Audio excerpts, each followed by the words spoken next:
Hi mga kabeshi kong magaganda na katulad ko, Char! Bigla kong na-miss kumain ng barbecue pork ribs kaya magluluto tayo ngayon ng kakaibang barbecue pork ribs mga kabeshi. Pero hindi ito yung literal talaga na barbecue na iniihaw sa uling. So kung gusto nyo malaman kung paano ako magluto ng barbecue pork ribs, samahan nyo ako. So ano pang hinihintay nyo? Welcome sa panlasang Lot-Lot Charot! Charot lang! So, ito na yung ating pork ribs. Ang laki, no? Ang unang gagawin natin dito, bubuksan muna natin yung kanyang pagka-plastic, tapos lilinisan natin. Although, malinis na po ito, pero gusto kong tanggalin yung mga taba-taba nito, tapos yung kanyang membrane. So, bakit ba kailangan natin tanggalin itong membrane, mga kabeshi?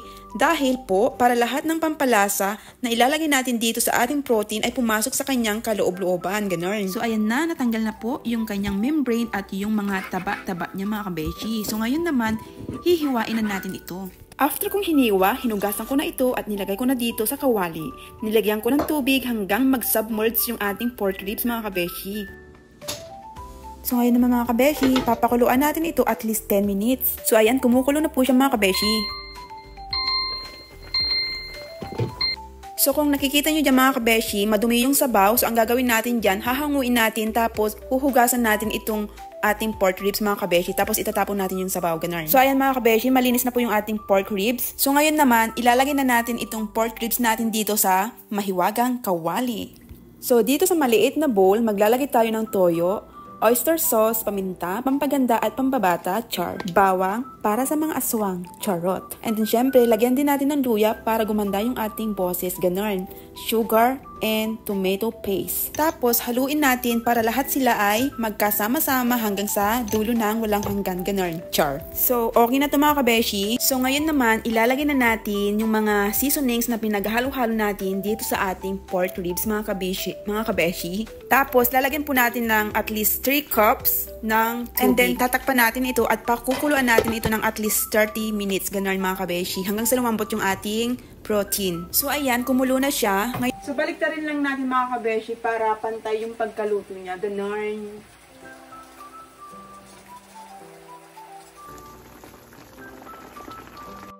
Ang bango niya mga kabeshi, mukhang masarap. Pakuluan lang natin siya hanggang sa mawala yung kanyang sabaw. So, ayan mga kabeshi, medyo natutuyo na siya at sobrang bango niya mga kabeshi. Kung nandito lang kayo, naku, talaga namang mababaliw kayo sa kanyang amoy kasi sobra talaga siyang, ang sarap, gano'n. So, i-check natin mga kabeshi kung malambot na ba siya. So, ayan, malambot na siya. Excited na ako mga kabeshi. So, okay na to. Para sa akin, super malasa na ito, pero para lalong sumarap ito, katulad natin, sa isa pang kawali, magpainit tayo ng konting mantika at i-grill natin ito, mga ribs natin, ganun. So, ito yung sauce natin. Ang gagawin natin dito, mga kabeshi, ibabrush natin dito sa ating ribs para kapit na kapit yung flavor ng ating barbecue pork ribs, ganun.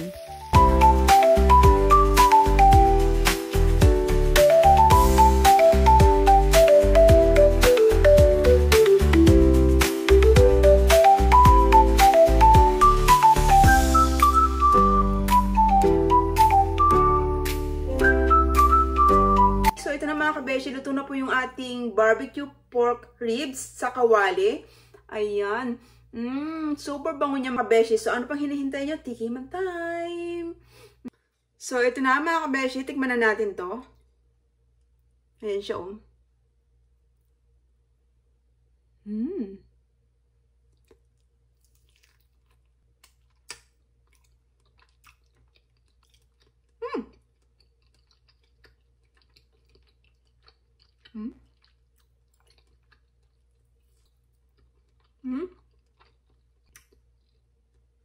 Wala akong ibang masabi mga kabeshi, kundi ang sarap. Grabe. As in, ang lambot niya. Tapos sakto yung kanyang timpla.